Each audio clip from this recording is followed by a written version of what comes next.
training age is really just a measure of sort of how close you've gotten to your genetic potential, right? It's basically, everybody is going to be born with a different sort of like makeup and how strong they can get and how fast they can get and things like that. If you never get off your couch, you will not get close to that. If you're a pro athlete for, 99% of your life, you will probably find it.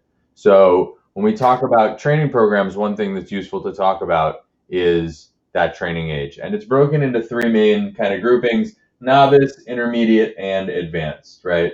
So novices, hey Andy, now I can see you. Oh, hey. Novices, basically a novice, when they stress themselves in a workout, the stress in their recovery from a single workout is sufficient to cause adaptation. So basically, every time they go into the gym and do something, they get better, right? They grow every day. Uh, because of that, you just add a little more every time, and they keep getting better. And it just is like very easy. It can be very basic. Generally, novices need to do just the basics a lot, right? And you can just keep kind of like loading them more and more and more. And so it's pretty straightforward for how to progress novice strength. Generally, a novice kind of timeline is like the first 3 to 9 months. Things should do that. And if you guys have all been doing CrossFit for a little while, if you can think back to the beginning when you started CrossFit, when there was that kind of feeling like every day you came in the gym was the best you'd ever done at anything, and it just kind of like kept going that way for a while. It can be a little longer, a little shorter for people. For intermediate folks, they need more stress to disrupt homeostasis, right? And then because of that, they also need more time to recover. So it usually is more recovery than like a single session or a couple of days. And that's when we get into programs that are planned a little more carefully, like along a week or something, right? That involve maybe I'm going to do a lot of squatting on one day and I'm not going to come right back to it the next day, or even maybe 2 days, 3 days, maybe even a week, right? They need to do more exercises and less volume. And that's usually, anywhere from like your first year to 3, 4 years or so, right? CrossFit, if you had to actually kind of like lump in what kind of CrossFit programming is, it's probably closer to intermediate programming than novice programming, with the idea that basically novices will get good at anything, right? And so if you kind of, even an intermediate program will get a novice better, and it will also get intermediate people better. The reverse isn't true.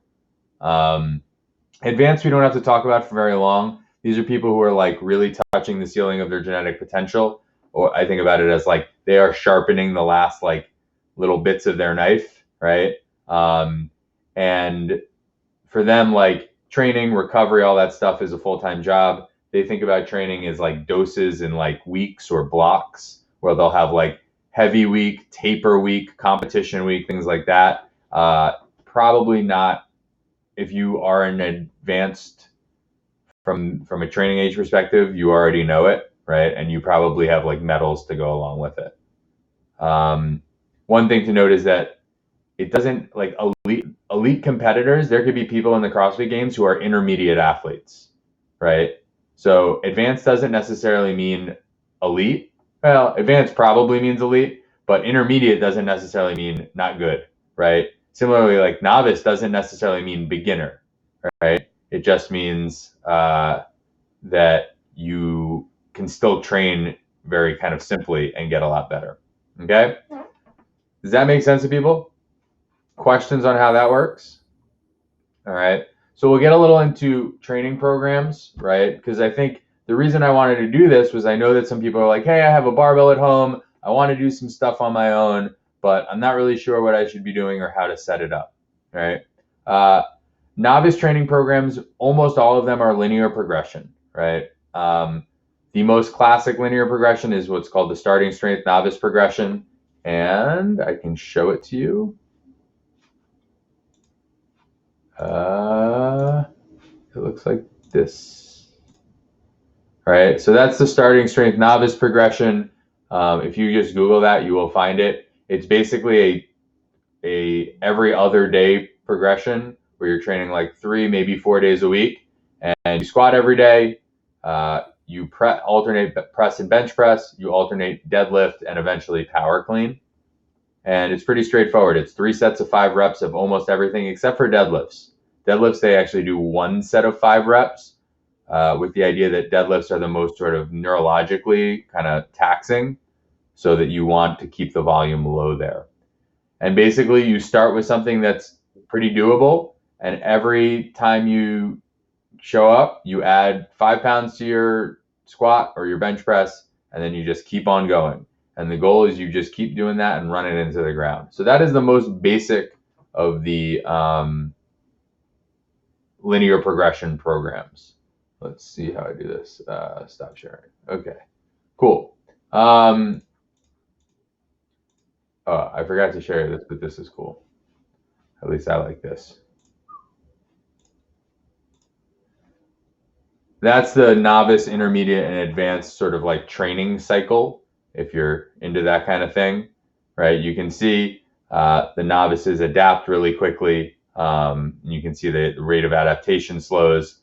You can see the strength performance kind of takes off from that intermediate to advanced stage. And then you can see potential is sort of really low and then gets closer and closer and closer to the top when you get to the advanced stage.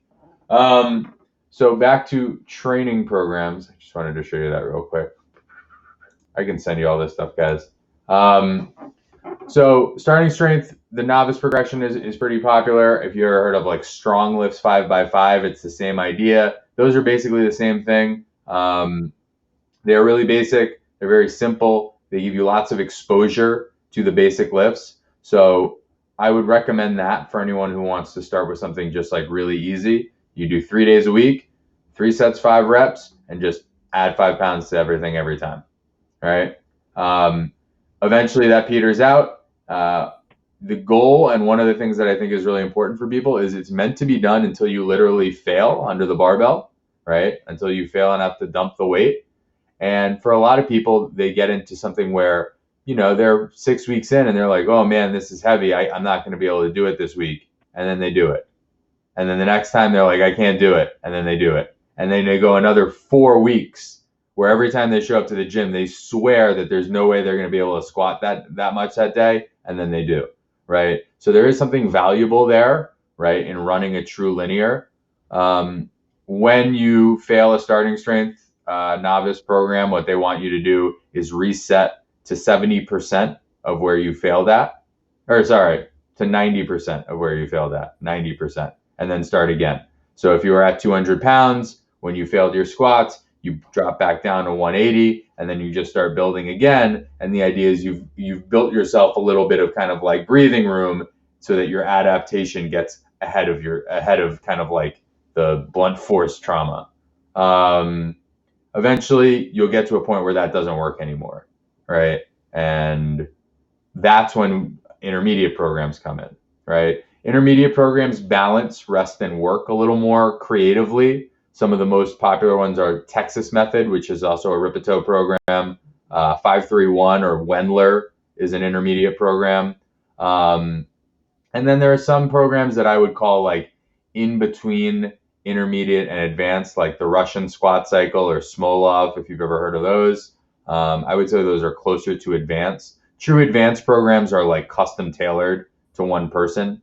But I would say those are more on that side. And what those do is they give you more rest between lifts each time. In 531, you're doing each of the lifts like once a week, right? In Texas Method, they vary it by you have a volume day, a intensity day, and a back off day each week. So you're still doing all the lifts, but your intensity is very different each time. So that's the main thing I wanted to get across as far as program stuff.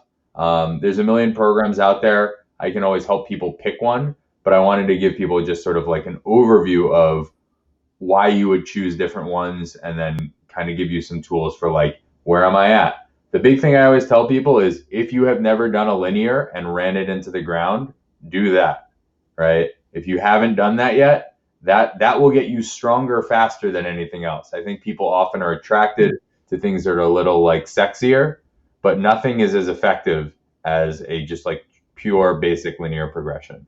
No, do you think if you're doing a pure linear, it has to be 3 times a week and resting in between, like the No. ripple? No, like you think you get the same thing if you do it once a week, or? No, you get 1/3 of the same thing. You know, Like, I mean, the more you do it, especially, the more you'll just grow faster. I think there is some like add-on effect to, because not all strength is muscular strength. Strength is also neurological. yeah. And part of the benefit of a program where you're doing stuff multiple times a week is you start to create much more sort of neurological bond there, where you go into squat and you're just like, it feels like you're, back in your element versus sort of that feeling of like having to learn everything over each time. Once a week. So I think I personally think like if you're really trying to push something, twice a week is the real minimum. I think again, you can make gains with a lot of things, but if you really want to focus on something, I would say twice a week is the minimum. I thought what you meant was, can you do 3 times a week and also like do CrossFit and stuff like that? No, I mean that's another like consideration, right? Like, so Ripito would tell you no. Ripito would say, well, if you want to jump around and do some of that burpee kettlebell swing bullshit, go That was ahead. a good impression. But I mean, there's something to the fatigue of every day. Or he would basically say you're working at cross purposes. And what I would say as a CrossFitter is you're working at a broader purpose, right? Which is not just trying to be strong, but trying to be strong and other things as well. Does that mean that maybe you're only, getting the 90% of the benefit of the strength program? Maybe, but I'm willing probably to trade that 10% to also be able to do other things. So does that mean you can do 6 days of CrossFit a week intensely and strength train 3 days a week? Probably not, right? Especially as you get into the like, what I've done a lot of times is like, as I've gotten deeper into a cycle, started pulling back more on the conditioning, right? Because I'm just like, I'd finish a strength day and I'm like, I can't do anything, and that's fine. Or doing something lighter or whatever that may be. So I think sometimes that just can kind of come a little like, can be a little more sort of like personal feeling stuff. Other questions? Do you think 90% would like accurately reflect if you did 3 days of strength training and maybe 2 days of CrossFit? Yeah. I'm trying to figure out like what would be like the probably too much of either. I've seen it vary really broadly. I think one of my operating theories is that like one of the big things that separates the people who get really good at CrossFit versus the rest of us is how quickly they recover, right? And I think that's why you see the like Matt Frasers or the Tias of the world being able to do 2-a-days and high volume and all this stuff, and they just like they do a session and like an hour later they're like, I feel good, right? Whereas like most people would be just dead for weeks. I know, and this is sort of anecdotal, but like I was doing a pretty like intermediate to advanced squat program with a female athlete at my old gym who was like, she was like the Anna of the gym. And one day the day before, she was like, you want to run I think we ran like a 5K or a 10K. And then the next day we had to squat. And it was like the worst squatting day of my life. It was torture. And she was fine.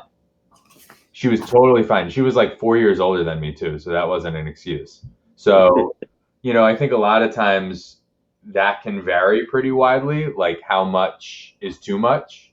I think that can be guess and test. I would say, again, anecdotally, that like 2 days of conditioning, especially if that conditioning is like not insane, if the volume isn't insane, if stuff like that, and 3 days of strength training should be fine. And then also is the type of conditioning.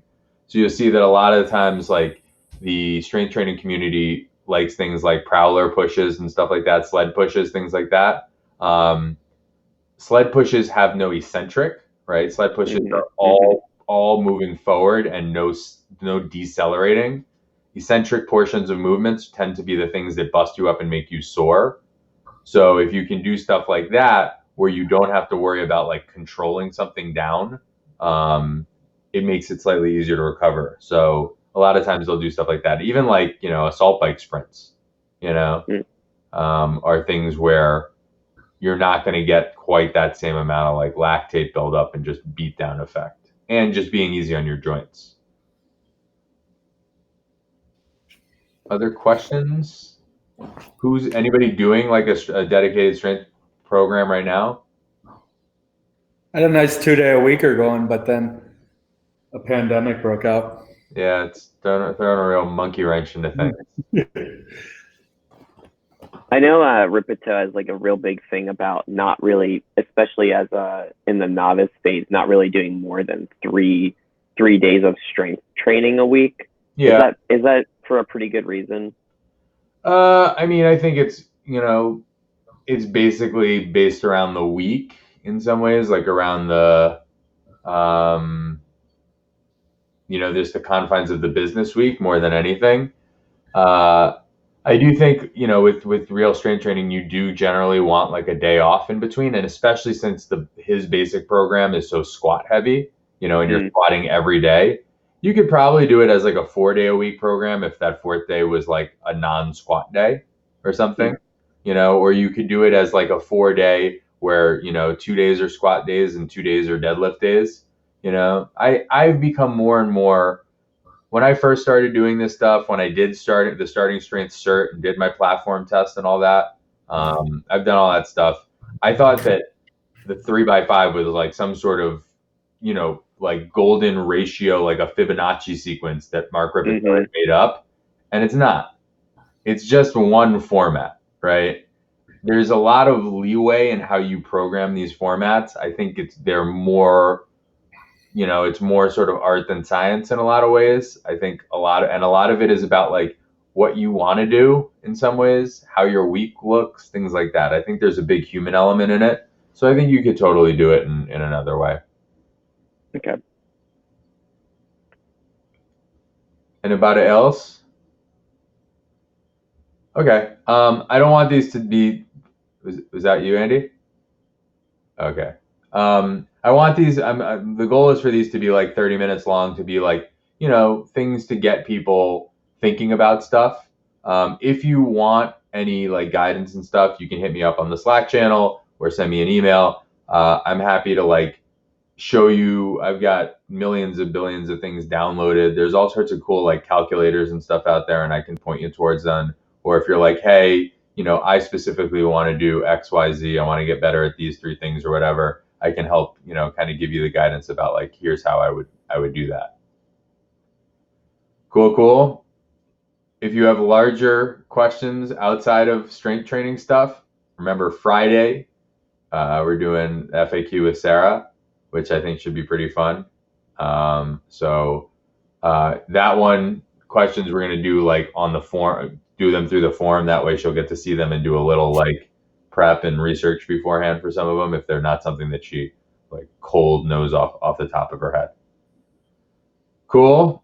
Thanks, Noah. All right, guys. Thanks, Noah. Check out the new video. I've got some big plans in store for next week. Dude, I'm just excited that we go full cycle into your like cinema verite, and it gets real like dirty and gritty. Yeah, we're gonna go through some stages. I'm gonna explore the techniques of great directors over the next couple of weeks. Man. Yeah. I noticed you started moving the camera for the runs, so you could see you go away and coming back in. Yeah, I started more shots, started speeding things up. I figured out how to do better title cards. Set up a dolly. Oh yeah, it's by the end we're gonna be a full production studio.